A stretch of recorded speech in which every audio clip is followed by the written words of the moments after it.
seeing the situation with Trump and the attempted assassination. So this is not going to really be about Trump and Biden, but we just kind of want to know what y'all thought about the security. What went wrong? How was that boy able to get a ladder and an assault rifle that close to the stage and climb up on the roof in broad daylight without being seen? Or did somebody see him? Now, we saw witnesses on camera that said that they saw him, and they were telling the police officer that they saw him. Now, according to the article I read, the sharpshooter said that he radioed in for permission to shoot the boy, but he was never granted permission, so he didn't shoot. Once the boy shot at Trump, that's when the sharpshooter shot him, and that just sounds a little crazy to me. So any comments or questions? And Boss Chick, do I need to add you up here, Boss Chick? No, I'm up here. Yes, Barbara, we've already been discussing it. That's another story in itself. Yeah, it is. It is. It is. It is. I think this, year has been really crazy. What's going on in the world with, this attempted assassination on Donald Trump. What do you think happened, Boss Chick? I can't really say what really happened. It's maybe upbringing, hatred. The world is filled with hatred right now. I just pray for our kids. Yeah. Grandkids. Yeah. I think what happened was security, honest to God. I think that either security was a little too laid back, or he has some inside help. And I'm not going to believe. I find it very hard to believe that this boy walked in there with all that security, Secret Service, police, military, whatever was there, with an assault rifle and a ladder, and got up on that roof in broad daylight, like about 150 feet away from Trump. And Mioba Diva, yes, I believe it was possibly an inside job. I really, really do. It's a fire sale. The tables have turned now, and Biden has pulled out of the race. Oh, well, he should have, because he can't think straight. I mean, he's losing his senses, so. But he didn't have anything to do with the assassination. I know that. I don't believe that at all. Nor do I believe it was staged or that Trump had anything to do with it. That was just the dumbest thing I heard. You said it, Kim. It was a staged attack. I said I don't think it was staged. But I believe it was an inside job. I believe either security wasn't paying attention, which I doubt, and I don't think so. We have to watch some of these videos so that we can make our opinion. We'll start off, though, with Donald Trump, how he became who he is and how people got to know him. And then we'll make some opinions on what took place. If you guys could like and share the live, I would appreciate it. Video about Donald Trump's time as president. There are hundreds of those. Over the years, I've surprised a lot of people. The biggest surprise is yet to come. This is the story of how Donald became Trump. Let's just say your brand is dropping the year's hottest sneaker. Or you're an outdoor outfitter expanding your retail footprint. And sorry, fast. y'all. Of all the men who've influenced Donald Trump, none have had a bigger influence than his father. Fred Trump was born in the Bronx to German immigrants, Frederick and Elizabeth. After he finished high school, he took a job as a carpenter's assistant. He liked the work, but he wanted to be the boss. So when he turned 21, Fred incorporated a company, E. Trump and Son, named for his mother, who started the company before Fred was old enough to run it. During the Depression, Fred almost went out of business, but before he did, he got his big break. Fred built one of New York City's first modern self-serve supermarkets and sold it for a profit. He and his business partner used the profits to buy a subsidiary of a bankrupt real estate company for pennies on the dollar.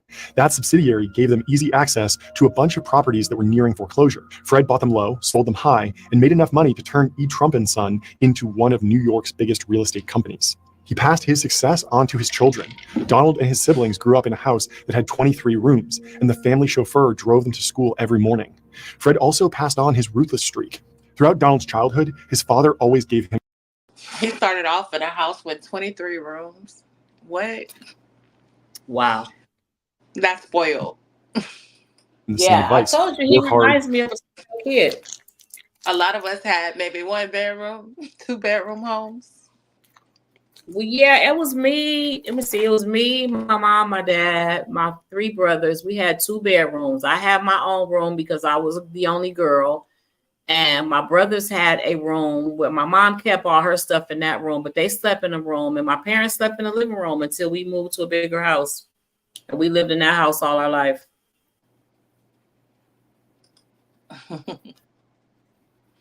Yep, we sure weren't getting those privileges. So he did get a handout. I would agree.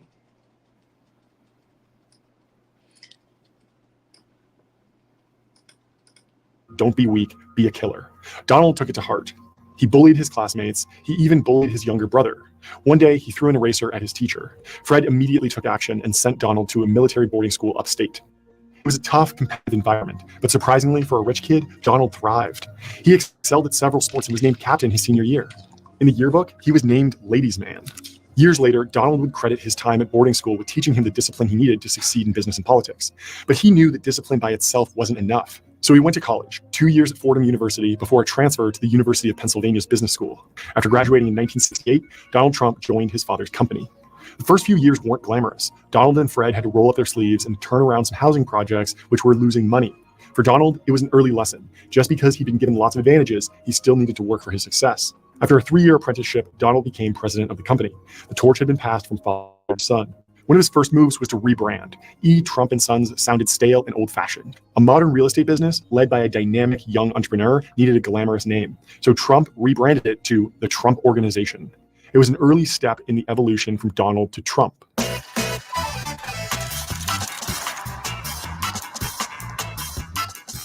Trump moved into an Upper East Side apartment and started going to some of Manhattan's elite nightclubs, usually with a beautiful woman on his arm. It didn't look like it to most people, but Trump was working. He was marketing his most important commodity, himself. It was right around this time that he made his debut in another high-profile local institution, the New York Times. The Times embodied the elite establishment that, decades later, Trump would build a political career upon opposing. But in the early 1970s, he was anxious for their attention and approval. The first time the New York Times mentioned Donald Trump, it wasn't for a good reason. The headline said it all. Major landlord accused of anti-black bias in city.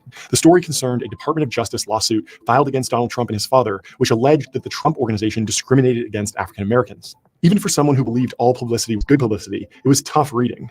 Most of the lawyers Trump talked to urged him to settle, but that just wasn't who he was. Trump met Roy. How do y'all think about that? I've heard a lot of conversations about what caught my attention was something about him discriminating against blacks. I've heard people say Donald Trump doesn't like blacks and he talks shit about blacks during his election, and I never heard it personally, nor have I ever seen. To me, I've never seen where he hated blacks or talked against blacks, but I could have missed it because I don't necessarily follow politics like that. I just really like the debates. Some people said they're not surprised, they believe it. But why do you believe it? Have you heard or seen him do anything against blacks? If y'all like to come up and speak, the link is in the bio. Link in the chat. When was he convicted? Was he convicted or just he went to court? I don't think they convicted him yet. I think how did that go? Because he's still going through it right now. Yeah, You definitely missed Central Park 6. He had something to say about the Central Park 6.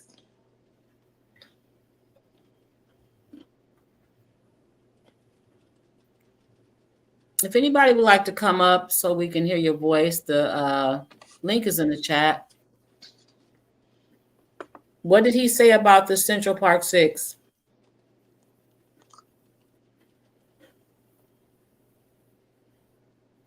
I thought it was 5. I think it was 6. I don't remember, but I think it was he 6. was found guilty on 31 accounts. But they said, Hillary Clinton, emails was leaked too. So it's a lot of corruption.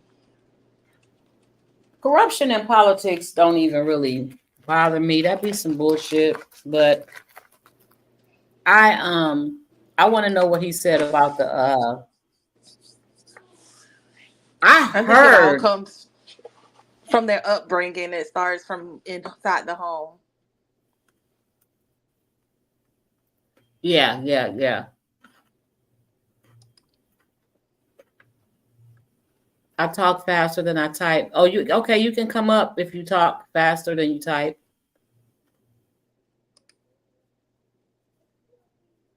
Yeah, but what did it say, Love C? I know he wrote a couple books. Let's see what it say. Roy Cohn at a swanky Manhattan nightclub in the early 1970s. Trump was complaining to anyone who'd listen that he couldn't find a lawyer who believed he could win the discrimination lawsuit. Cohn offered his services. He filed a $100 million countersuit against the Department of Justice. Although it was unsuccessful, the final settlement ultimately allowed the Trump Organization to get away without admitting any wrongdoing. It was a win for Trump, and a lesson he'd carry with him for the rest of his life. Never admit your mistakes. Roy Cohn was Donald Trump's lawyer for 15 years. This is a picture of Donald and me in which he says, Roy is my greatest friend. Trump soon set his sights on something that could make his career. The old Penn Central Railroad had gone broke a few years earlier and left behind 3 prime real estate assets, the Commodore Hotel and 2 rail yards on New York's west side. The rail yards were the largest undeveloped tracts of land left in Manhattan. If Trump could get his hands on those assets, he'd prove to everyone, including his father, that he could succeed as a developer in his own right. He knew that if he played his cards right, he had a chance. He wined and dined the development agency's lead official. He held press conferences where he outlined his vision for the site. And thanks to his father's political connections, he met face-to-face with the mayor. After pulling strings for weeks, Trump got what he wanted, the right to develop the sites. Trump turned the Commodore. One thing about him, he's about his wins. He's never given up. Yeah. He's persistent and determined for sure. He really, really is. He ran a 4-page article. Can somebody tell me what he said about the 6 boys?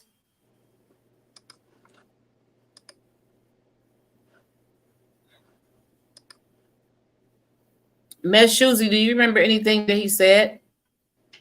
Love C.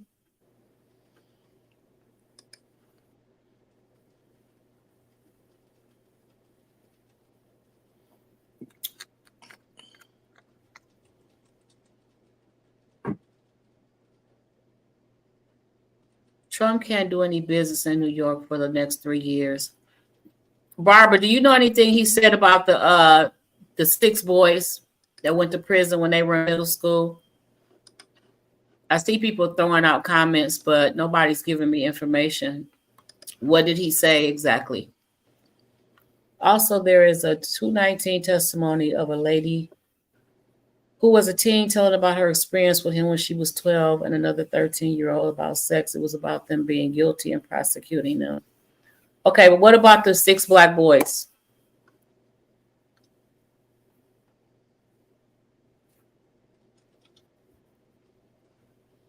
Okay, come on, boss chick. We can finish.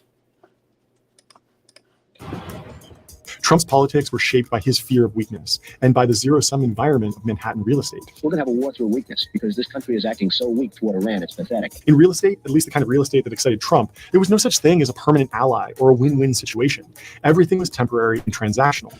Foreign affairs worked differently. After the success of The Art of the Deal and the positive reaction from some quarters to his political statements, Trump realized the public wanted to hear what he had to say, even about issues outside his wheelhouse. You have said that if you ran for president, you'd win. I think I'd have a very good chance. I mean, I like to win. When I do something, I like to win. I like to do well, and I think I probably would have a pretty good chance. Trump enjoyed moonlighting as a political commentator, but events would soon drag him back to his core business. A pair of Forbes journalists were sent a leaked copy of a financial disclosure statement that Trump had to file with New Jersey's Casino Control Commission. The report revealed something which no amount of bluffing could hide. Donald Trump was drowning in debt. He fought hard to keep the story from being published, but it went to print with just one last-minute edit. His net worth was bumped up from 0 to $500 million. By now, being seen as rich and successful was an important part of Trump's business strategy. So the accusation that he wasn't actually as rich as he claimed to be was a big blow, especially when it was made by a media that was itching to bring him down a peg. There's no reason to expose yourself to millions of people. You know why you do it? Why? You love the publicity. Oh, I hate the publicity. Oh, come on, get out of here. I'm telling you, I hate the publicity. Oh, please. The revelation that Trump and his businesses were struggling financially marked the end of peak Trump and the beginning of the hardest period of his entire career. If the 1980s were the boom, then the 1990s were the crash. So what happened? Welcome to menopause. What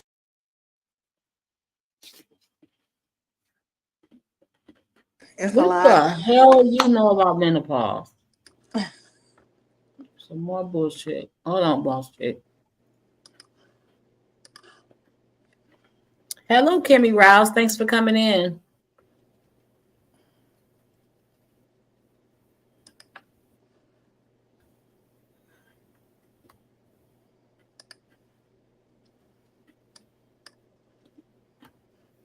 No, I saw the conviction overturned and they were found innocent. You're talking about the boys, yes, but somebody said he wrote an article about them and said something bad about them. He said the young men should get the death penalty. Okay, I'm going to try to find that.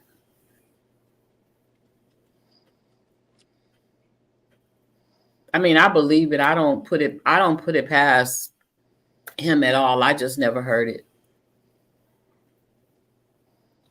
What I hear is people saying Trump did this and Trump said that, but I've never seen anybody produce no proof of what he said or did. That's why I'm asking. But if I'm not mistaken, I believe I heard Hillary say something about some black kids being thugs, and I want to make sure I remember that right because it was some years ago, and I could be wrong. But I heard it with my own ears, whatever it was. I hate politics and feel they are two sides of the same coins, all dirty, just like lawyers. That's why we're mostly focusing on the security. We really want to know what y'all feel about how this boy got that close to Trump. That's what the conversation is about. It's not even about Trump and Biden. We're just trying to get a little bit of history about Trump. Because in our reality, like I said, whether we Trump lovers or Trump haters or Trump supporters or Biden supporters, which I don't support Biden whatsoever, never did. Trump is still a human being. Like I said, I don't wish death on nobody. I only wish death on one of my boyfriends, and I was going to neutralize his ass my own self legally. According to the Detroit police, they gave me instructions on how to do that shit if he ever kicked my door again, which thank God he motherfucking didn't. But that is the only person I ever remember wishing would just fall off the fucking map. Other than that, I don't wish death on Trump. You know, he's in politics. He's like a lawyer. They all do dirt. They lie, cheat, and steal. That's a part of their job description, I think. But he has a right to security. He has a right to be protected and defended as the former president and as a running candidate. He had a right to be being. Yes, and he was up there, and somebody dropped the ball that day. And so that's what we really want to talk about. Kamala is going to run and okay. So if you want to discuss or have any information about or give your opinion about security, that's what we're here for. Remember the last time so many candidates won despite having net negative approval ratings. Trump had always believed he could become president, but he'd never had the support from a major party he needed to actually win. Suddenly, the stars were aligning. Americans, especially Republicans, were willing to listen to increasingly radical solutions to the problems they faced. But no one on either side of the political aisle had Trump's charisma or name recognition. If he could put it together, it could be a potent combination.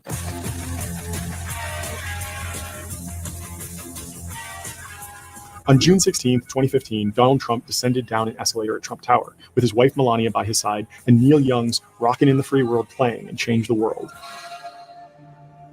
Ladies and gentlemen, I am officially running for President of the United States, and we are going to make our country great again. He opened his speech by lamenting that the United States didn't have victories anymore. The country had become a dumping ground for everyone's problems. Billions of dollars had been spent on overseas wars with nothing to show for it except dead and maimed soldiers. The economy was weak and being made weaker by Obamacare and trade deals that were offshoring jobs to places like China and Mexico. And Republicans weren't serious about tackling the problems facing the nation. Trump's candidacy was a comeback narrative. He engineered one of the most famous comebacks in history. He could do the same for his country.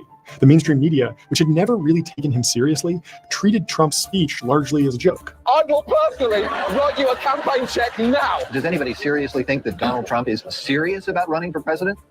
But his campaign wasn't a joke. In fact, Trump had been planning it for months. He'd hired a staff and kept guys like Stone and Bannon close.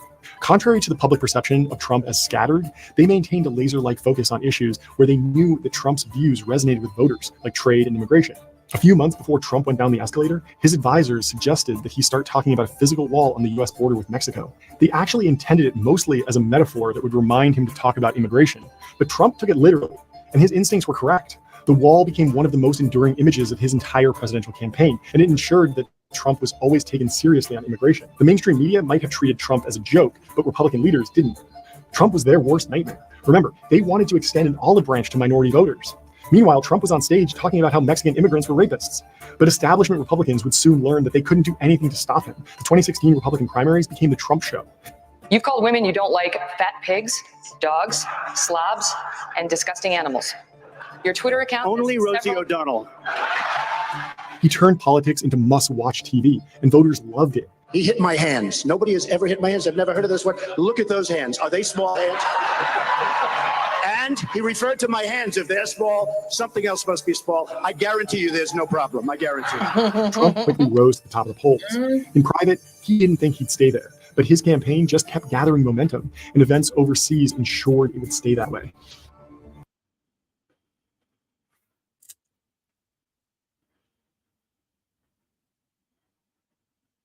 He was not with that jabs. No. Someone dropped the ball, but who knows? He planned the assassination in advance and had announced it on social media. Who planned it, Barbara? Trump planned his own assassination? Someone dropped the ball. Shy St. Louis, what do you think happened? Who do you think dropped the ball?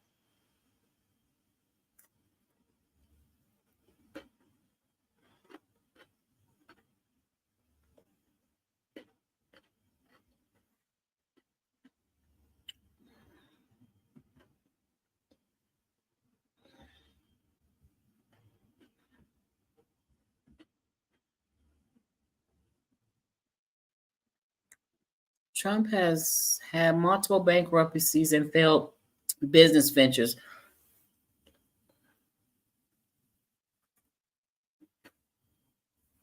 Okay, let's continue, Boss Chick.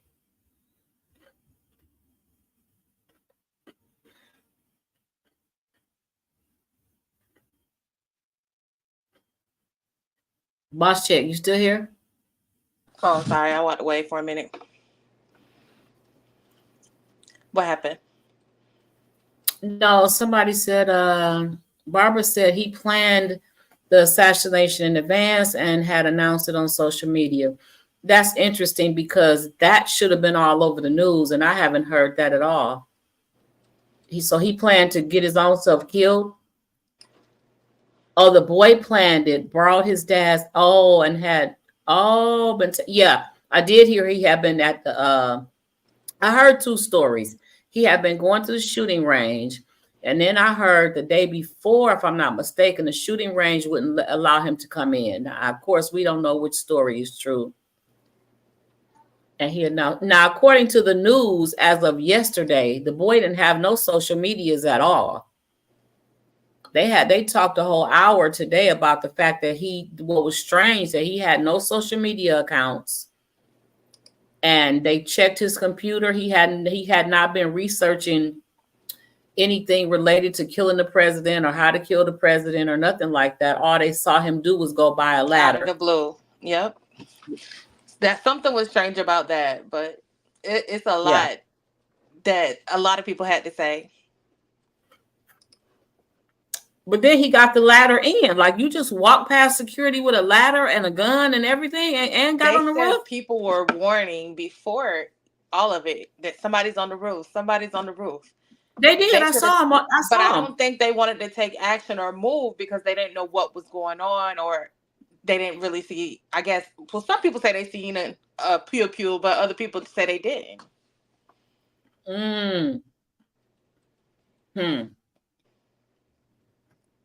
Oh God.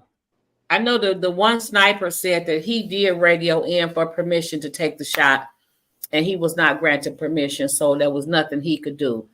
And then this Navy guy got on there who used to be a Navy SEAL or work for the CIS, one of them people. He said, when you are hired to be a sniper to protect when you are a counter sniper, your job is to take out any threat. So he didn't have to get permission from anybody to take out the sniper. But of course, I don't work for them people, so I don't know the truth.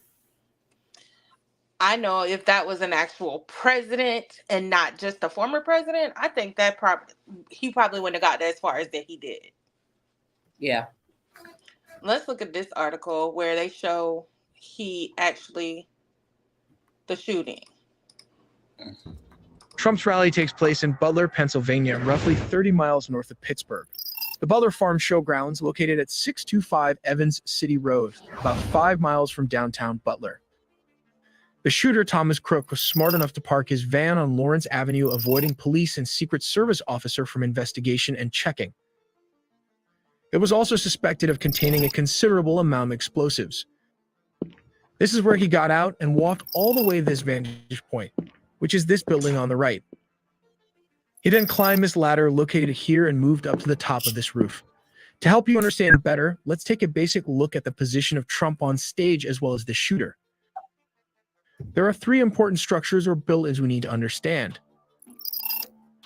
This is the Trump stage, and just above him is the audience. How far did they say he carried the ladder? Oh, I didn't hear. He parked all the way over here. Right. He parked over there.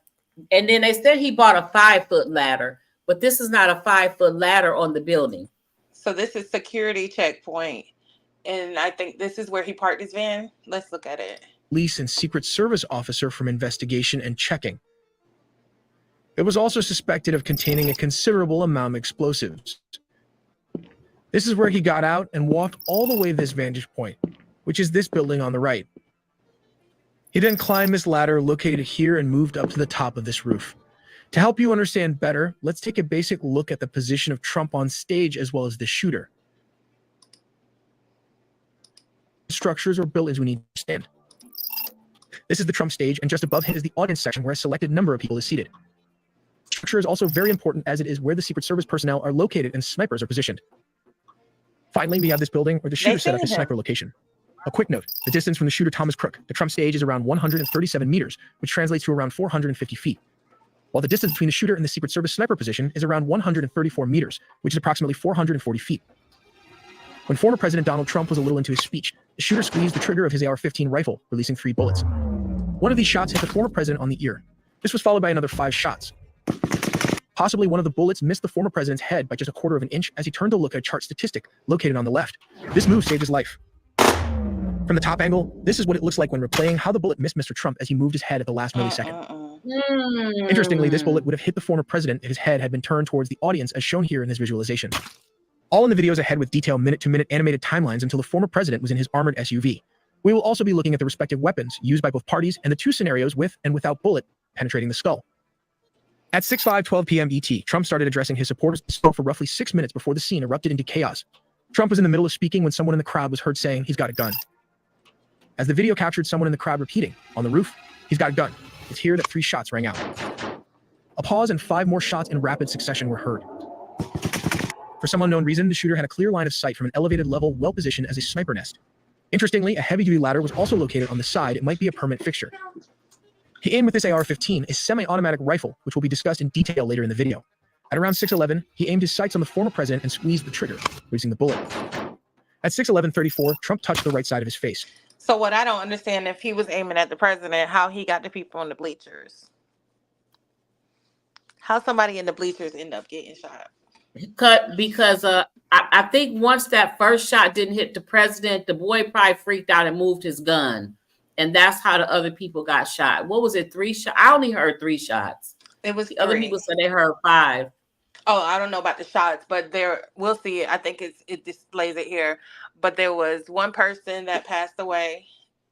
Right. And 2 people that was injured. And the bullet that missed Trump could have hit somebody behind Trump. I don't even know where person was sitting that got shot or the one that got unalived. So the firefighter, Corey Commodore, was the one who was unalive.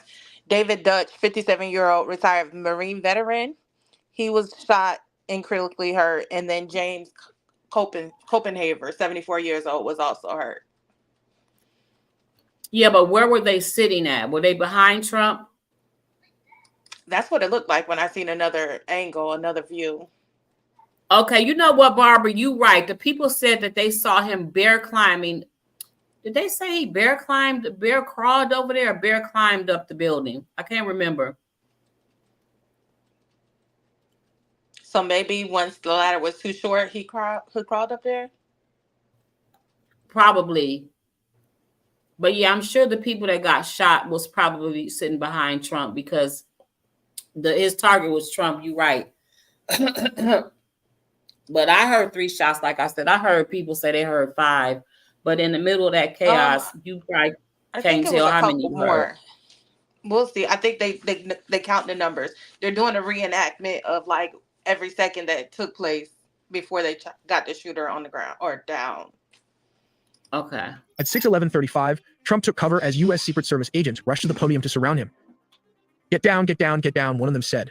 As stated, the gunman was positioned outside the rally venue, approximately 400 to 500 feet away from where Trump was speaking. As discussed, the police sniper was located at this position. They were then alerted and started aiming at the suspected shooter. When ready, the bolt-action rifle bullet traveled a range of 500 feet. However, this weapon can inflict damage at a range of around 1,200 to 1,300 yards. This is well beyond the shooter 500 feet limit. We will discuss this weapon in more detail later in the video. At this moment, Trump remains low to the ground surrounded by agents, who can be heard on the rally microphone discussing which vehicle will be used to move the former president away from the scene. Seconds later, multiple agents say, "Shooters down." Law enforcement in tactical gear and rifles are now on the stage. A woman's screams are heard following the sound of another shot. Here's a transcript of the audio at the podium with Trump and Secret Service members. 6:11:41 p.m. Female agent, what are we doing? What are we doing? Where are we going? Man indistinctly yelling. 6:11:50. Gunshot, then woman screams. 6:11:58. Male agent 2. Go around to the spare. Go around to the spare. Spare refers to a spare limousine or SUV. At 6:12 again, male agent 3 appears to say something like, move to the spare, hold. When you're ready, on you. At 6:12:01, male agent 2 screams, ready. 6:12:02, male agent 3 shouts again, move. 6:12:03, male agent 2 screams up. 6:12:03, male agent 3 says, move. 6:12:04, male agent 4. He shouts again, go, go, go. 6:12:06, male agent 2, Hawkeye's here. Hawkeye is the code name for the counter-assault team. 6:12:06 again.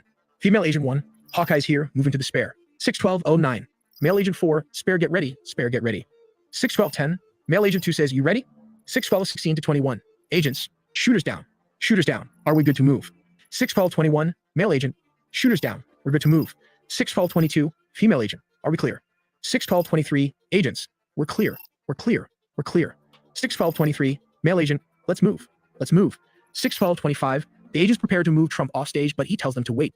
With blood dripping from his ear over a portion of his face, Trump lifts his fist in the air, prompting a loud cheer from the rally crowd, and mouths the word fight 3 times while pumping his fist.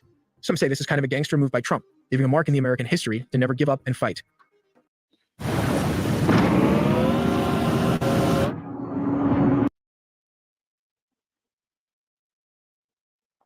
How many shots was that?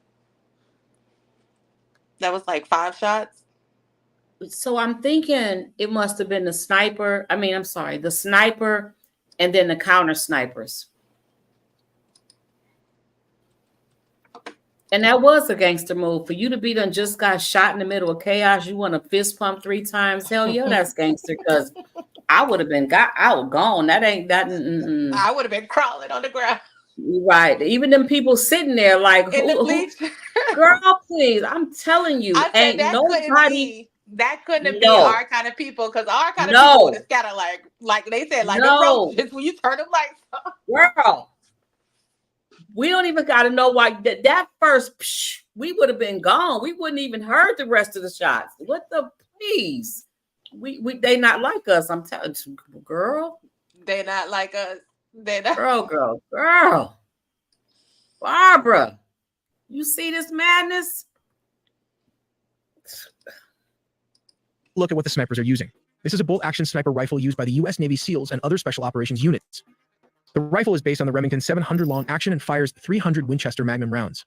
The MK13 rifle has an official effective range of 1,200 yards, though is capable of making longer shots. Here is the enhanced day optic that provides a greater magnification range and an improved sight. The MK13 weighs around 11.4 pounds, which translates to around 5.17 kilograms, making it relatively manageable for its size. Its overall length spans 1207 millimeter, that is roughly around 47.5 inches, providing substantial reach. The barrel, a critical component for accuracy and range, measures 673 millimeter, which translates to around 26.5 inches in length. This design ensures precision and stability. Additionally, the rifle is equipped with a feed system that utilizes a 5-round magazine, allowing for multiple uses before needing to reload.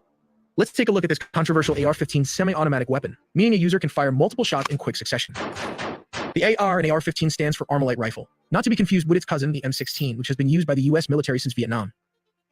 This is a fully automatic machine gun, while the AR-15 are semi-automatic. They fire high-velocity bullets that travel at triple the speed of a handgun round, are accurate over long distances. This rifle has a mass of 6.55 pounds, which translates to around 2.97 kilograms. It measures 39 inches, which is approximately 991 millimeters in length, with a barrel length of 20 inches. This is 508 millimeters. The rifle uses a 223 Remington cartridge and has an effective firing range of 500 yards or 457 meters. Additionally, the rifle is equipped with a feed system that utilizes a 20-round magazine, allowing for multiple uses before needing to reload. As discussed, let's slow down the bullet and watch the devastating effect from this AR-15 in slow motion. This is the first bullet that flew towards the former president, scraping his ear while he was turning to look at the graph. Below is the visualization of what would have happened if Donald Trump had not moved his head. The bullet would have hit the right part of his brain. It would have passed through, shattering the skull and destroying the soft tissues. The damage would have been catastrophic and likely fatal, but a miracle happened at the last second, thus saving the Donald Trump by a hairline. Finally, at 6:14, the former president ushered to the spare vehicle. As stated, a spare magazine. He takes him to the nearest Butler Memorial Hospital, miles away from this Secret Services operations. We make original 4K 3D animation with a small team of animators. That was nothing but a miracle. Yes. Now let me tell you. Hello, Harold Fett. Thanks for coming in. You know what? That was a miracle, because can't nobody save your life but God. And I'm telling you, that bullet was right at his head. People said it was the wind and it was this and it was that. No, that man turned his head right on time for that bullet to just nick his ear. Otherwise, he probably would not be here. That wasn't nothing but God. So God kept him here for a reason. That's what I got to say. God kept him here for a reason. He planned the assassination in advance and had announced it on social media. Okay. Yes, Harold Fat, God protects. And we might not know why. As much as people hate Trump, we might not know why. God protected him. He might have turned over a new leaf. We don't know. But I know for a fact, God stepped in. That was definitely a divine intervention right there. Yes, he did. And it was reported in the news here. Okay, yeah, I didn't see that, Barbara.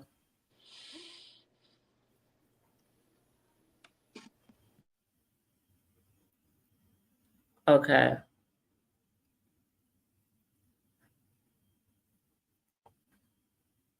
Yeah, I do remember hearing people say he was bear climbing or bear crawling or something like that.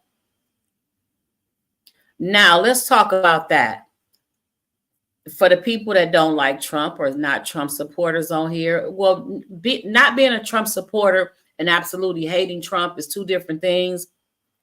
So if we got some Trump haters on here or anybody, how do you feel about the fact that he's supposedly such an evil, wicked person, but God spared his life? Can we hear about that? Anybody want to come up? The link is in the chat. Let me see here. I haven't seen Nicole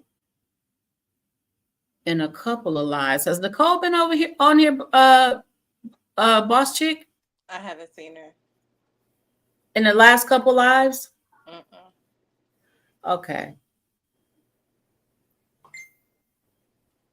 Okay, let's go ahead. Apparently nobody has a comment, so let's go ahead and finish.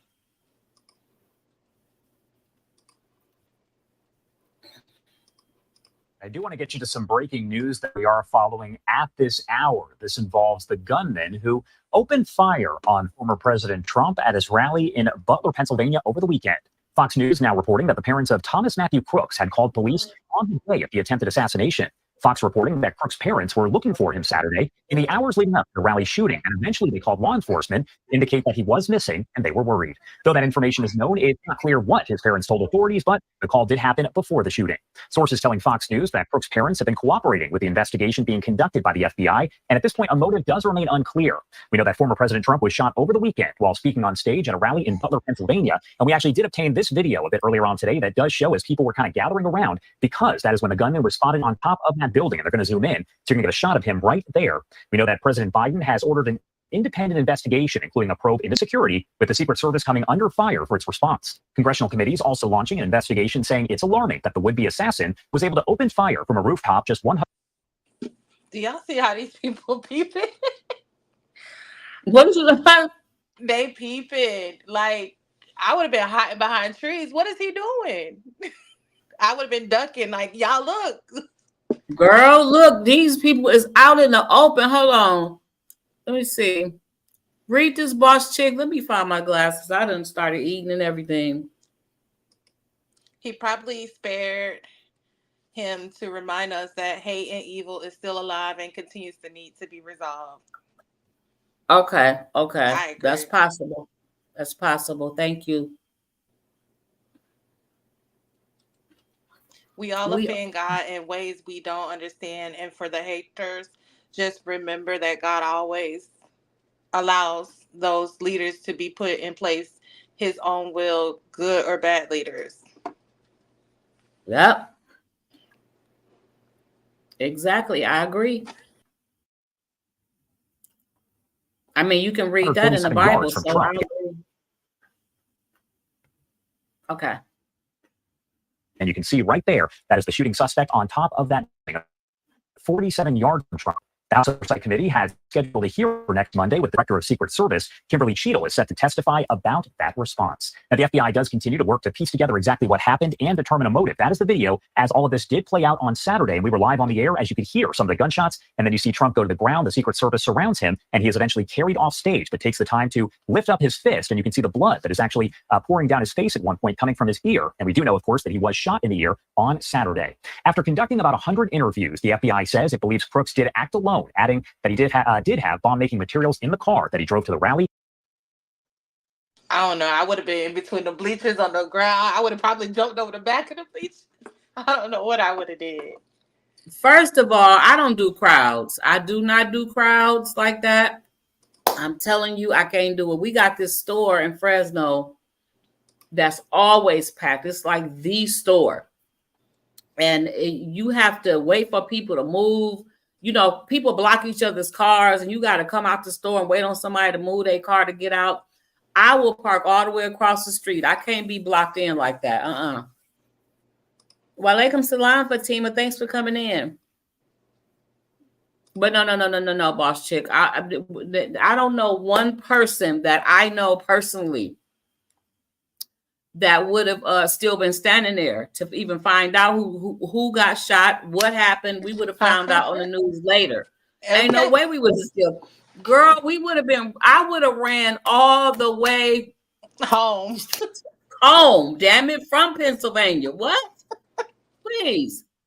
I would have ran past Ray, Leroy, Tyrone, Melissa, Shantaniqua, Lakeisha. I would have ran past everybody safely. No, never. The boy was a loner and not popular in school. Teased because of the way he dressed. He seemed mentally unbalanced. I agree, because there was one person that said he wasn't bullied or teased or anything like that, but they did say something about they picked on him, and he wanted to show, I guess, prove, type of person he is. Like, he wanted to get a name for himself. But the principal was on TV talking today, and he said that that wasn't true. He said that he heard that the boy was being bullied and picked on, and he went and talked to the boy about it, and the boy was like, no, he don't get picked on or bullied. He just liked to eat alone. But I could also see the boy being afraid to tell the principal the truth as well.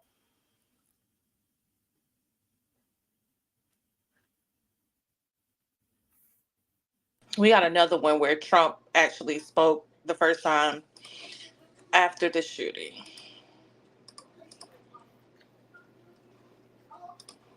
By expressing my gratitude to the American people for your outpouring of love and support following the assassination attempt at my rally on Saturday.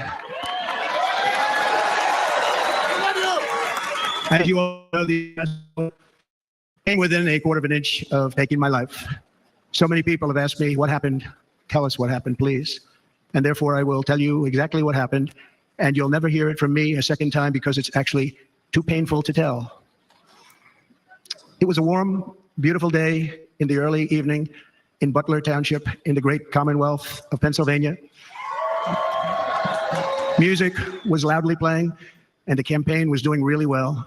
I went to the stage, and the crowd was cheering wildly. Everybody was happy. I began speaking very strongly, powerfully, and happily because I was discussing the great job my administration did on immigration at the southern border. We were very proud of it. How do I get cash without selling my home? It feels illegal to know this. Behind me and to the right was a large screen that was displaying a chart of border crossings under my leadership.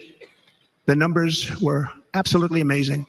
In order to see the chart, I started to, like this, turn to my right and was ready to begin a little bit further turn, which I'm very... That turn saved his life. Yep. Lucky I didn't do when I heard a loud whizzing sound and felt something hit me really, really hard on my right ear. I said to myself, wow, what was that? It can only be a bullet. And moved my right hand to my ear, brought it down. My hand was covered with blood, just absolutely blood all over the place.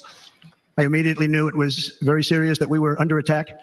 And in one movement proceeded to drop to the ground.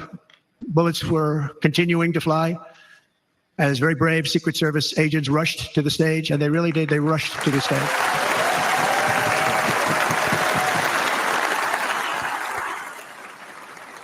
These are great people at great risk, I will tell you, and pounced on top of me so that I would be protected.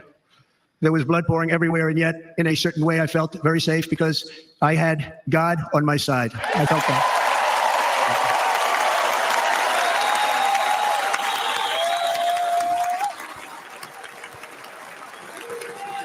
The amazing thing is that prior to the shot, if I had not moved my head at that very last instant, the assassin's bullet would have perfectly hit its mark, and I would not be here tonight. We would not be together. The most incredible aspect of what took place on that terrible evening in the fading sun was actually seen later. In almost all cases, as you probably know, and when even a single bullet is fired, just a single bullet, and we had many bullets that were being fired, crowds run for the exits or stampede, but not in this case. It's very unusual. This massive crowd of tens of thousands of people stood by and didn't move an inch. In fact, many of them bravely, but automatically stood up looking for where the sniper would be. They knew immediately it was a sniper, and then began pointing at him. You can see that if you look behind me. This whole group compared to what was in front. Nobody ran, and by not stampeding, many lives were saved. But that isn't the reason. Unless you've been in the driver's seat of a Genesis, odds are you haven't experienced true luxury. Visit That they didn't move. The reason is that they knew I was in serious trouble. They saw me go down. They saw the blood and thought, actually most did, that I was dead.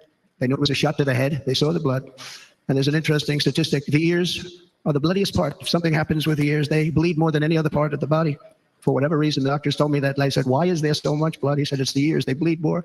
So we learned something, but they just, this beautiful crowd, they didn't want to leave me. They knew I was in trouble. They didn't want to leave me. And you can see that love written all over their faces.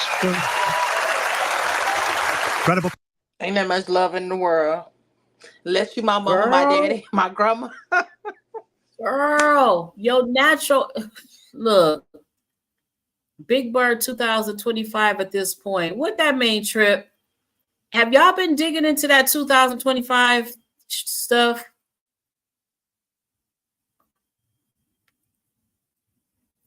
I haven't gotten into it yet. Wow, these kids will cover up the pain until it's too late.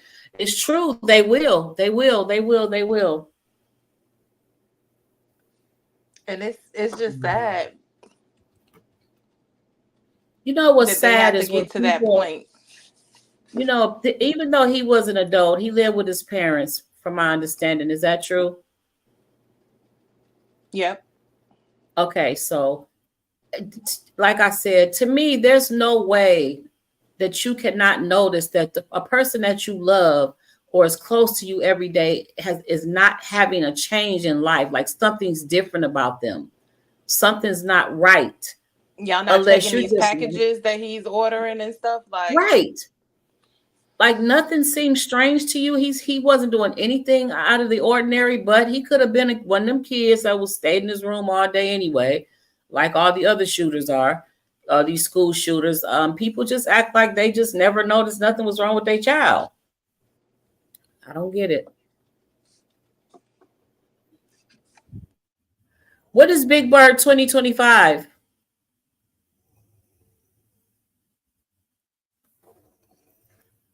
Boschik, have you read into that 2025 issue, whatever is going to be happening? I haven't, because I really don't want to know at this time. I need to deal with today, and I can't deal with 2025 right now. Any comments or questions? Any opinions? Anybody want to come up? The link is in the chat. I haven't seen Ebony either.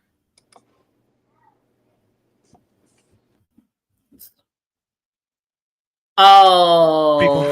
That means anybody but Trump. Okay, I hear you. I hear you. I hear you. They're incredible people. Bullets were flying over us, yet I felt serene. But now the Secret Service agents were putting themselves in peril. They were in very dangerous territory. Bullets were flying right over them, missing them by a very small amount of inches. And then it all stopped. Our Secret Service sniper, from a much greater distance, and with only one bullet used, took the assassin's life, took him out. I'm not supposed to be here tonight. Not supposed to be here.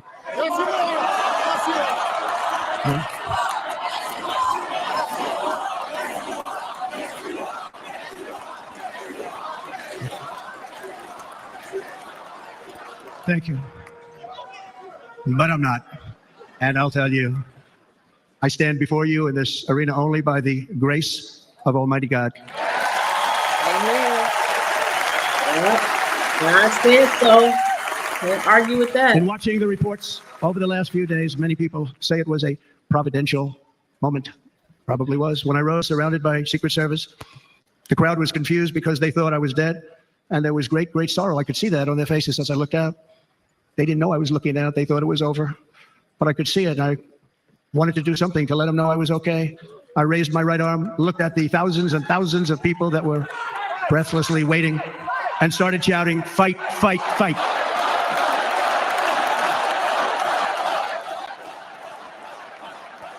Thank you.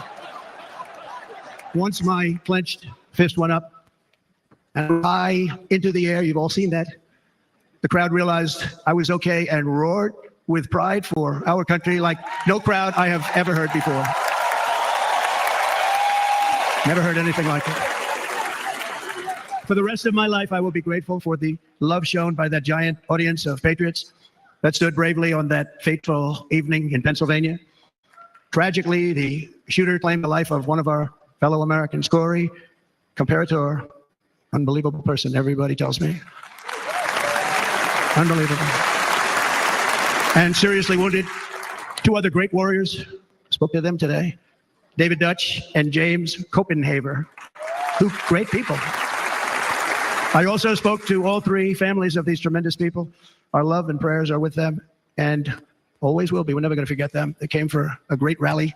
They were serious Trumpsters, I want to tell you. They were serious Trumpsters and still are. But Corey, unfortunately, we have to use the past tense. He was incredible. He was a highly respected former fire chief, respected by everybody. Was accompanied by his wife, Helen, incredible woman. I spoke to her today, devastated, and 2 precious daughters. He lost his life selflessly acting as a human shield to protect them from flying bullets. He went right over the top of them and was hit. What a fine man he was.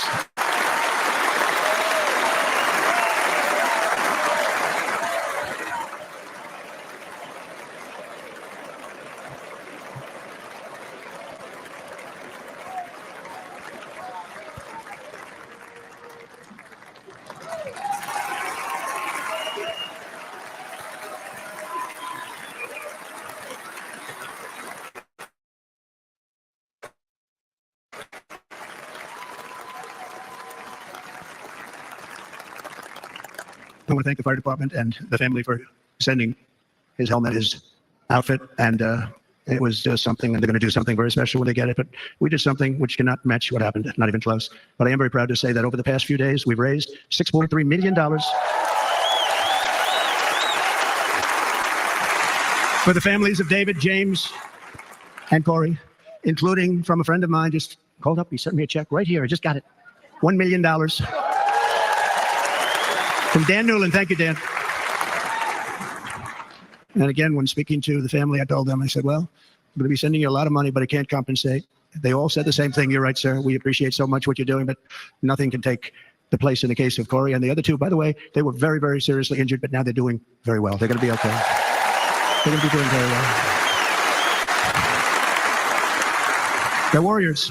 So now I ask that we observe a moment of silence in honor of our friend Corey.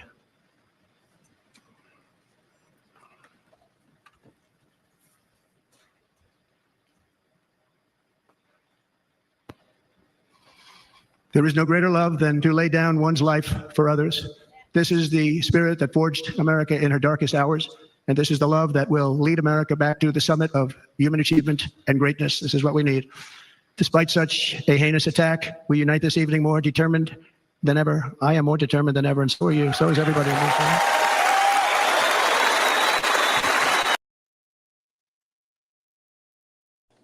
Amen. Amen. That's it. Woo! No, you're not. I agree, but not like that.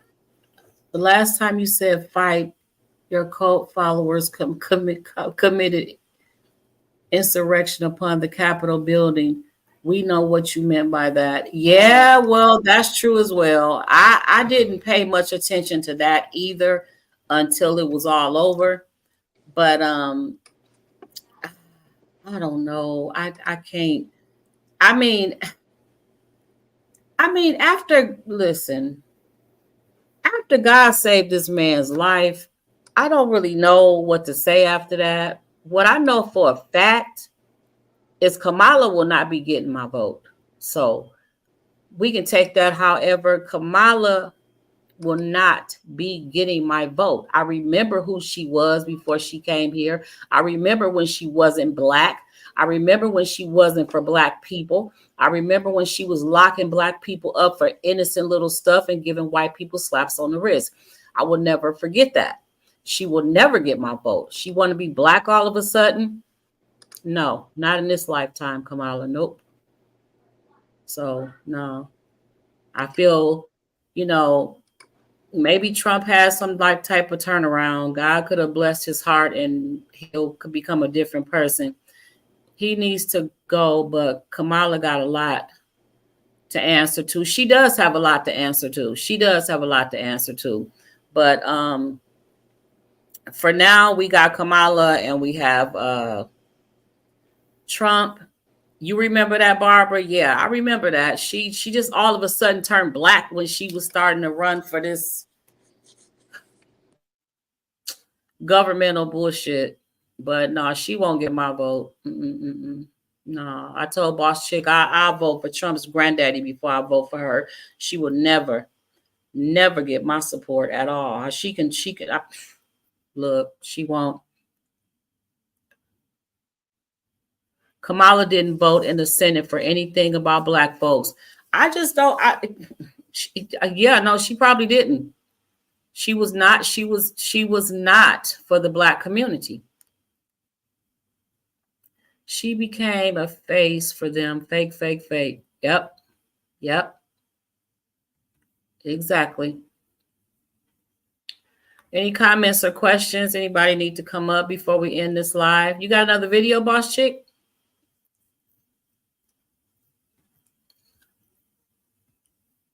All of the evidence has persuaded me that this was an inside job, and I know I'm not the only one who feels this way. It's astounding, Christo. I'll be honest with you. There is something a little bit fishy about the situation. The reason it's called the Pac-Man perimeter is because that's exactly what it looks like. It looks like Pac-Man. How is the rooftop excluded from the Secret Service or state police security bubble? I spent about 17 years in the military, as well 14 of which were at Joint Special Operations Unit called JCF2, and a huge part of our job was doing close protection for VIPs, up to and including the Prime Minister. So we're familiar with the layout of these types of things and what jobs should be. And yesterday, what happened, I have no doubts in my mind that the shooter had help from somewhere within an agency, an organization, or the government. Hello, everyone. If you're a new viewer, welcome. If you're a returning viewer, welcome back. If this is your second, third, fourth time watching one of my videos and you are not yet subscribed, we already go together. Okay, make it official and hit that subscribe button. So something happened recently, in case you haven't heard. Secret Service rushes Trump off stage after he falls at rally. Trump says he is fine in statement after being escorted off stage during rally. Trump injured in incident at rally. In the immediate aftermath, both conservative and liberal-leaning news publications were suspiciously unwilling to say what happened to Trump. They refused to acknowledge the fact that there was a failed assassination attempt on a former U.S. president. Even Joe Biden wouldn't say the words initially. Do you think it was an assassination attempt? I don't know enough to. I have an opinion, but I don't have any facts. So I want to make sure we have all the facts before I make some comment anymore. Following the incident, many individuals shared a disappointment that the gunman missed, including Jack Black's bandmate. I didn't think it was funny at all, and I saw many people on the left who accused Trump of staging this for publicity. Most notably, no one's favorite person, Amanda Seales. That was more staged than a Tyler Perry production of Medea Runs for President. That's what I don't like, when people keep saying this was staged, because it's a man that actually lost his life for this to be staged. Yeah, right. It's something behind it, but it's not staged. Yeah, I believe it was something behind it, but staged, I don't believe whatsoever. There was too many.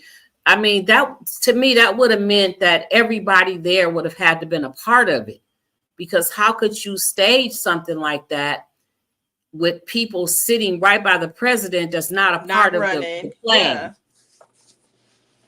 Wow. I agree. What did she say? I know. For the record, clearly this was not staged for publicity. Hold on.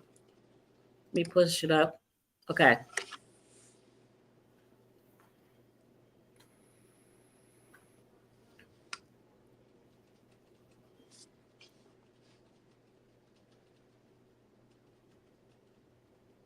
Boss Chick?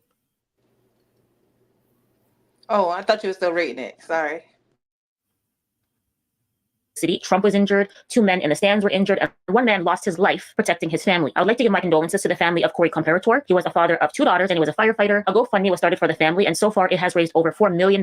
His life was real, his untimely death was real, and it's incredibly insensitive for people to claim that this was staged. You know, leftists are usually the ones who label anyone who entertains a conspiracy theory a right-wing nut job. So what does that make them? While I don't agree that this event was staged, I do agree that there's something off about it. The more information we get is the more questions I have. And so I want to go over all of the information we have so far. And at the end of the video, I have a very eerie clip to show you guys of a man who accurately predicted the shooting of Donald Trump 4 months ago. But first, I want to talk about the gunman, Thomas Matthew Crooks. As of the making of this video, the FBI says they have found no clear motive for why he attempted to kill President Trump.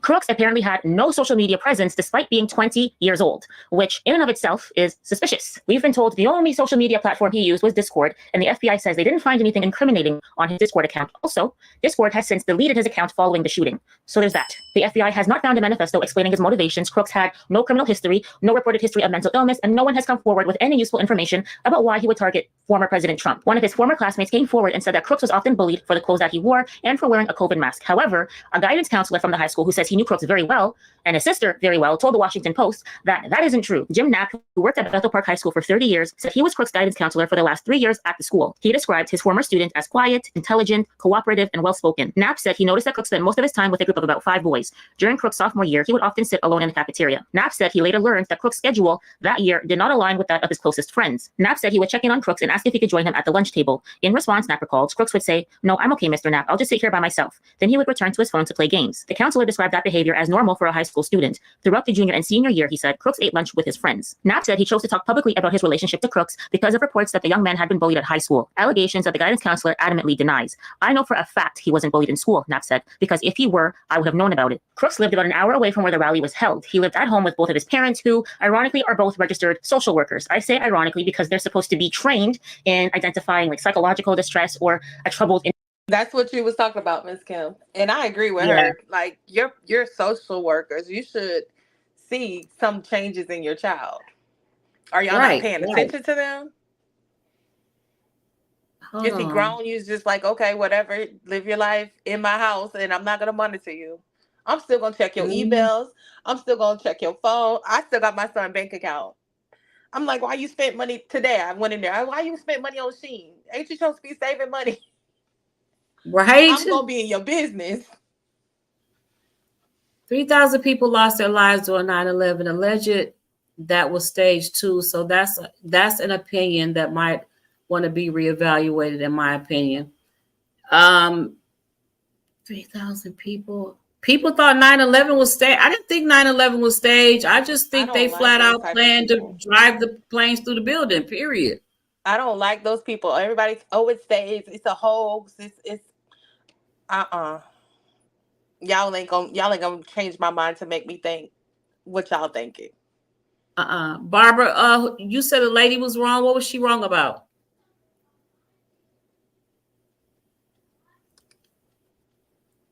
You don't want to come up, Barbara?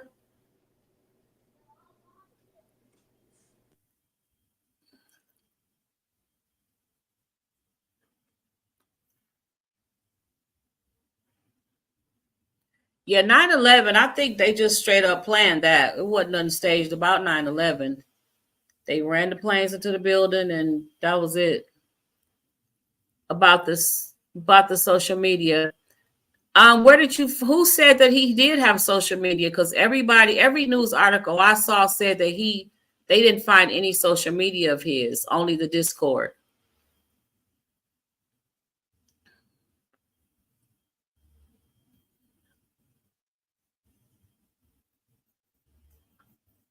Okay, let's continue.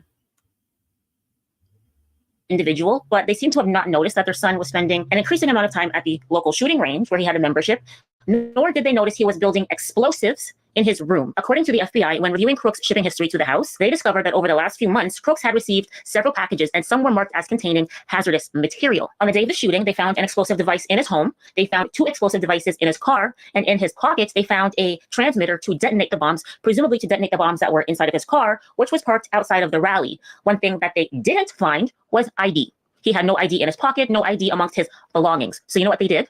According to reports, they ID'd him using DNA and facial recognition. Pardon? First of all, how do you accurately do facial recognition on a person after you shot them in the face? I can't show you the pictures, but they are on Twitter. Secondly, I thought you had to be in a criminal database for them to cross-reference your DNA. Crooks had no criminal record, so how did they already have his DNA to ID him? Maybe someone can explain that to me in the comment section, because I don't understand. Unless he previously voluntarily gave his DNA to the CODIS system, how did the FBI ID him using DNA? And how did they do it so quickly? We knew his identity after an hour or so. How, Sway? Sway. You know what else the FBI said they found amongst his belongings? They said they found a receipt for Home Depot, a receipt for a 5-foot ladder that he purchased from Home Depot. And they say that was the ladder that he used to climb the building and access the roof. I'm not a ladderologist, but how the f is that a 5-foot ladder? The math is not mathing. You're telling me that building is 5 feet tall? Who works in there, hobbits? Just to confirm, I'm not crazy. I went to the Home Depot website. I selected the one in Butler, Pennsylvania, and I filtered for a 5-foot ladder. A 5-foot ladder has 4 steps on it. When I filtered for a 10-foot ladder, I found this ladder, which was identical and has the same number of steps. So he did not use a 5-foot ladder. That's a lie. Now you have to ask yourself, why would they lie about the fact that he bought a 5-foot ladder? And if they're willing to lie about something that is so fucking obvious, what else are they lying about? So you're telling me he transported a 10-foot ladder in a Hyundai Sonata and no one noticed? Like, is the car even 10 feet long? If you were to transport a 10-foot ladder in that car, you would have to have the trunk open. That's pretty noticeable. No one noticed that. And so he then parked his car outside of the rally, removed a 10-foot ladder, carried a 10-foot ladder all the way to that point and set it up, and no one noticed? According to news reports, this is not me saying this. This is Fox News and CNN. They said he bought the ladder the day of the rally. So you're telling me he carried a 10-foot ladder in broad daylight from his car all the way to that building and no one noticed? It's impossible. Unless he has access to an invisibility cloak, someone else helped him. Mind you, this building, the one he climbed on top of, was a law enforcement command center. And there were 3 counter snipers inside of the building while he was doing all of this. And none of them had been ordered to secure the roof. They all stayed inside of the building and they looked out the window towards the rally. And when the director of the Secret Service, a woman named Kimberly Cheadle, was asked why they didn't station any counter snipers on top of the roof, she said the reason was because it was too steep and she was concerned for their safety. Pardon? They were standing on it after they shot Crooks and they seemed fine. And what about these snipers who are stationed on a roof with a steeper slope? One officer that was inside that building says that he saw Crooks walking around on the ground, and at that time he was empty-handed. Crooks was checking out their roof and then he left. Crooks then returned to the building, sat down, and looked at his phone. At this time, one of the snipers that was inside the building noticed, and he took a picture of Crooks, but he did not confront him. Crooks then took out a rangefinder and began using it to choose a spot to shoot from. At this time, the same sniper who had just taken his photo saw Crooks using the rangefinder, and he radioed to a command post about Crooks' suspicious behavior, but still, no one confronted him. Crooks then left again and returned with a backpack. Secret Service snipers again alerted their command post about Crooks' actions, but still, they didn't confront him. Why? Why? This kid was as discreet as the lip filler in Kylie Jenner's lips. You can't miss it. The Secret Service literally watched him step by step prepare to assassinate the president, and they just sat there radioing each other and texting each other pictures like, hey, do you see that suspicious guy? Yeah, I see him. Okay, I'll keep an eye on him. Okay, yeah, me too. These guys were as useless as a 90-year-old security guard at a bank. You know he's not going to prevent a robbery. He's just going to be another witness. That's what these guys were, another witness. Several people at the rally saw Crooks climbing up the ladder onto the roof, and they notified law enforcement. We noticed the guy bear crawling up the roof of the building beside us, 50 feet away from us. He had a gun, right? He had a rifle. We could clearly see him with a rifle. The police are down there running around on the ground. We're like, hey, man, there's a guy on the roof with a rifle. And the police were like, oh, what? You know, like they didn't know what was going on. You know, we're like, hey, right here on the roof, we can see him from right here. We see him. You know, he's crawling. I'm thinking to myself, I'm like, why is Trump still speaking? Why have they not pulled him off the stage? I'm standing there pointing at him for, 2 or 3 minutes. Secret Service is looking at us from the top of the barn. I'm pointing at that roof, just standing there like this. Next thing you know, 5 shots ring out. This photo shows the building he used to get a vantage point of the rally. Crooks was approximately 130 meters away from the stage. There's also this photo, which shows him moving around on the roof. This photo was taken by a counter sniper at 5:45 p.m., 26 minutes before Crooks opened fire on the rally. Milk Bar TV put together a real-time compilation video. This video syncs together angles of the event from different people's perspectives, so you can see just how much time the Secret Service had to neutralize the threat, but they didn't. Take a look. That chart's a couple of months old, and if you want to really see something to say, take a look what happened.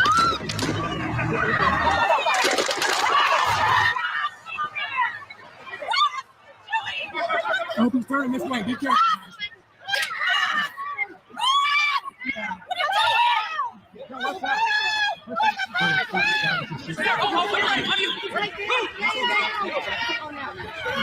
As you can see in the video, the snipers had their guns focused on Crooks, but they didn't shoot.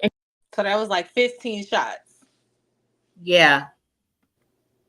Wow. So he shot first. Wow. Why wait? Maybe it was incompetence, or maybe it was something more nefarious. Now, here's where we go down the conspiracy theory rabbit hole. There were other rooftops nearby that the Secret Service failed to secure. Is it possible that there was a second shooter either on the roof of the community center or on the water tower, and Crooks is just a patsy? Sources were telling me that Secret Service identified the bullets being fired, which came from about 488 yards away. Yards, not feet, yards. Yesterday, another source brought me some great information showing that the Butler Gymnastics Club is precisely that same distance away, about 488 yards away. This is all from a vantage point facing the stage where President Trump was located, the Trump stage. Thomas Crooks roof location and Butler Gymnastics Club line of sight. We contacted the Butler Gymnastics Club today, waiting for a response from them, because right now they're closed for the summer on Saturdays. So even if that part doesn't compute, we now have 3 separate eyewitnesses who have now confirmed moments after the shooting they saw shots being fired from another location, the water tower direction, in the same line of sight as the Butler Gymnastics location. Why did no one tell Florida drivers about this new rule? If you are currently insured, drive less than 50. That we showed earlier. So multiple now eyewitnesses saying that they saw shooters from another location, bullets fired from the water tower. Watch. Get around, and he kept standing there. You gotta get down, boy. You gotta get down. They're gonna shoot you. Because they would have had like a machine gun, they could take us all out. So then we laid there for a while. We saw different places where the gunshots were at. And then they got President Trump down, Secret Service did, and they took him out of there and got him off the stage. He was bleeding. And so then my son and daughter-in-law was back behind us, behind the fence. We was worried about them, we couldn't call them. And so we started trying to get after them, and when we finally let us out, and they had been right by the fence where they could shoot. There was never in the water tower, there was one fence. Shooter shot to the left. He killed a gentleman in the water tower here. Now, when I called my husband at home, who's watching TV, he said, I thought Trump hurt his ear when he went to the ground. He said, no, on TV they showed before Trump hit the ground, the ear was bleeding. But now they feel that there was two shooters on both sides. So they got the one on the tower on this side, but the one on the right side they never got. So that's why they wanted us to leave immediately, because they thought there's still a shooter out there somewhere. And maybe that's why they waited, because if they killed Crooks too early, then the real sniper wouldn't have a fall guy. This information, of course, has not been proven, but is certainly within the realm of possibility. And I believe it's worth investigating, especially with everything we know about all of the various alphabet agencies and questionable assassinations of other political figures, such as John F. Kennedy and Robert F. Kennedy. And speaking of questionable things, there is another clip that has many people asking questions. A woman at the rally was standing behind Trump and appears to have been bracing for something before any shots were fired. And she seemed quite unfazed. Watch this, dude. Watch. Watch. She sits down. Yep. Watch this. Puts the sign up. Take a look what happens. Shots fall off. She's completely normal. And then watch. And then she's got her. What the fuck? What the fuck? People are freaking out. And she's filming. And she's just like right there. And there's this clip of a Secret Service agent talking on his headset while they are escorting Trump into a vehicle. The guy then points his gun at Trump for a moment, and then he puts it down. Another piece of information that has surfaced, which has caused suspicion about Crooks, was an appearance he made in a BlackRock commercial. If you're not familiar with who BlackRock is and what they do, this video will explain it. There's a good chance you've never heard of BlackRock.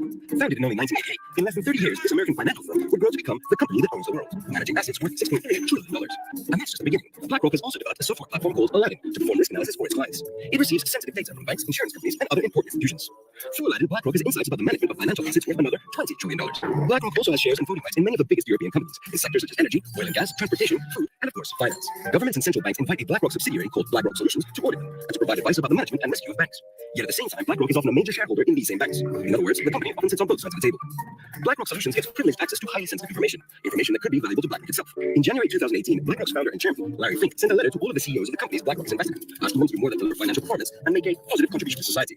So BlackRock not only owns the world, it also wants to save it. The most damning piece of evidence that has come to light that indicates the elites knew about the plan to assassinate Trump can be found in the stock market. On July 12th, the day before the Trump rally, an investment company called Austin Private Wealth LLC bought 12 million put options of Trump Media and Technology Group Corp. This type of investment indicates they anticipated something would cause a drop in the value of DJT stock, something like the assassination of Trump. Since this information has come to light, when you go on the austinprivatewealth.com website, they have this notice. The SEC filing, which showed that Austin Private Wealth shorted a large number of shares of Trump Media and Technology Group Corp, was incorrect, and we immediately amended it as soon as we learned of the error. No client of APW holds or has ever held a put on DGT in the quantity initially reported. The correct holding amount was 12 contracts or 1,200 shares, not 12 million shares, as we filed in error. How convenient. It could just be a coincidence, but an astonishing coincidence it is. The FBI insists that Crooks was a lone shooter. They investigated his vehicle, they investigated his home, they took his laptop, they took his cell phone, and they have unlocked his cell phone, and they say they found no useful information. They are still analyzing his laptop, and I predict they'll once again tell us that they found no useful information. But I want to end this video with this very eerie clip. A video featuring a man named Brandon Biggs has resurfaced, and this video was uploaded to YouTube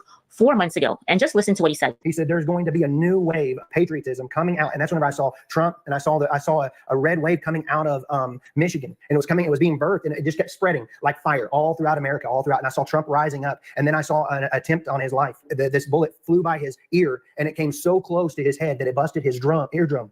And I saw he fell to his knees during this time frame, and he started worshiping the Lord. He got radically born again during this time frame. I'm talking, people say he's saved now, but he becomes really on fire for Jesus, for what I saw coming. I saw him winning the presidency through great. The Lord showed me it would go clear into the summer. Great persecution would come on him through the judges and through the law and all these people trying to sue him and all this stuff. But there would be a stop to it, and things would start to break free, come toward the fall. And then I saw him winning the election through the Patriots coming out and voting. And then there will be a great economy crash. I saw they had a great economy plan, a crash worse than the Great Depression. Some people say it was luck that saved Trump's life, and some people say it was divine intervention. What do you guys think? Let me know in the comment section down below.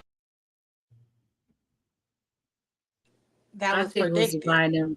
Wow. That was 4 months ago? Mm-hmm. Dang.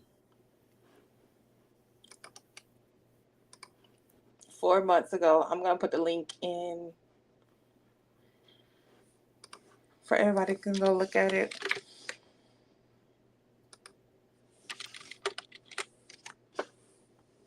If their goal was to keep him out of office, this spring was the worst idea ever. Multiple countries around the world are now supporting Trump. Yes, they are. That is the truth. Yes, they are. What's this one, Boss Chick? I said the same thing. I have voted since I was 18, and this is the first year I just can't bring myself to do it. No one seems fit, but the Democrats disappointed me bad this time around. Yeah, yeah, yeah. They've been disappointing me for a few years. FBI raided his parents' house and seized his phones, etc. He said something big will be happening on the 13th, and he carried it out malicious. Hold on, how you say that? Maliciously. Maliciously. Wow. Yeah, I didn't hear about that either.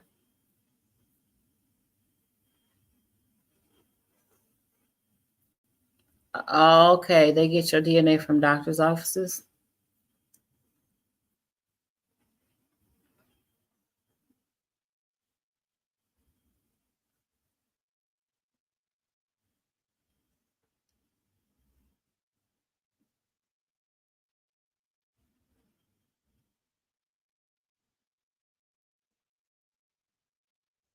Yeah, no amount of money in the world can bring back that father to those two girls that lost them. Oh my God. Well, I don't know. It's a sad situation, you know. I just I believe that God stepped in. He stepped in for a reason. Maybe Trump has been born again. Praise his name. Hallelujah. That's the best thing we could hope for right now. And who knows? I mean, this could have completely changed Trump, and we might see that coming in the future. The more we see him and the more he speaks, we might recognize a change in him. And the best thing I can do for him is to think positive, because right now we have him or Kamala. So the best thing that could happen for us and Trump is that God changed his life.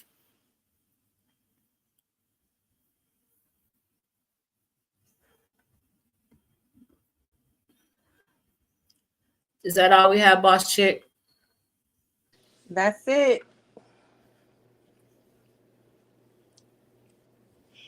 Anybody else have any comments, questions, suggestions?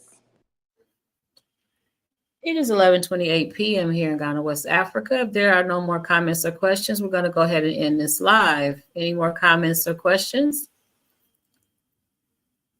Going once. Going twice. No, he hasn't changed. Didn't you see this acceptance speech in the convention? Yeah, I saw his acceptance speech, but I mean, he's still Trump is Trump. He's still Trump. But I believe, it's like when you walk into church, you don't change overnight. You don't stop smoking cigarettes. You don't stop smoking crack. You don't stop drinking liquor. You don't put your blunts down. You don't stop wearing mini skirts. You change over time. So that's why I said, maybe we will see Trump change over time as we see him more and more on television. No, I don't believe he changed overnight. But he's still a competitor. He's still a competitor. He's still gonna fight, and he's gonna fight to the end. I saw. Did we see what Tripp said on the political stance? Did you see that comment, Boss Chick? No, I don't think I said. I think he said he voted for somebody or something. Hold on, he let sent me go money, back. donation. I'm trying to go back.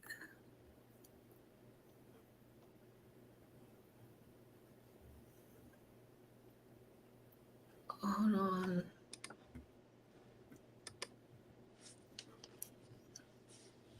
He needs to go, but Kamala got a lot of. Let me see.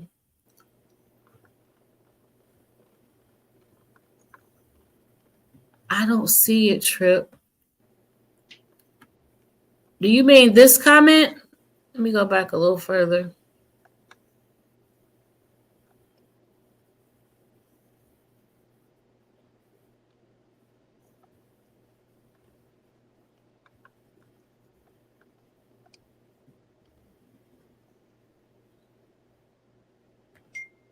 Now, he couldn't even change for that whole speech. It just sounded like that's from the beginning. He's still talking crazy. He veered off his speech and gave his true thoughts. And he will. And he will. Like I said, I don't expect him to change overnight, but I'm just hoping and praying to God that you know, he has changed. He will change over time. Above this one. Nah, he couldn't even change for that whole speech. It just sounded like that's from the beginning. You know, yeah, I said all I could say. And that's that I hope over time we see his change. I do want to thank everybody for coming in. Thank you for your comments and your questions and your support. I will be looking for some moderators. I will be paying attention to the chat. I wish Ebony was in here. I need moderators that are willing to come up on stage for the entire live. And depending on who the guest is, I need a man that's willing to come on stage for the entire live. Whether you speak or not, it will help if you speak, but we need some support on stage. And again, I want to thank you all for being here. He said he was a registered Republican, but donated $15 to the Democrats recently. Who? Confused. He's confused. Who did that? I think he was talking about the little boy. The Hair shooter. fat. You want to be a moderator? Girl, just say the word.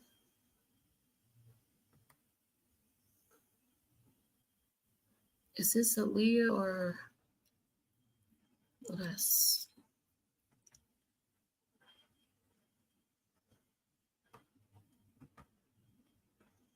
Okay. Can you mod her, boss chick, from your end? And then I'll call her in a little while.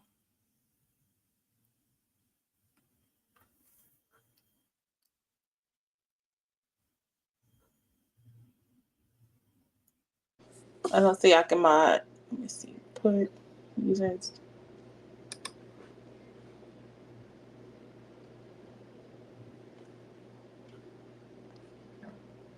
No, I don't see it. Okay, yeah, I don't see it on my end either. Okay, so I'll probably have to mod you when I get off of here. I thought I had to mod you while you was on live. But anyway, again, thank you all for coming in. I do appreciate your comments, your questions, and your support. I love you all and stay blessed.